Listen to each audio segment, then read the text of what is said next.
So a family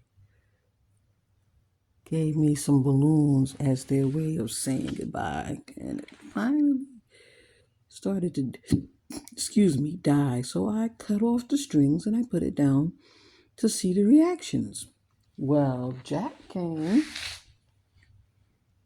and he looked at it, bit one of the strings that I thought I had cut, took off running. Now, curiosity kills the cat right here. He has been spending more time on it trying to figure out what it is.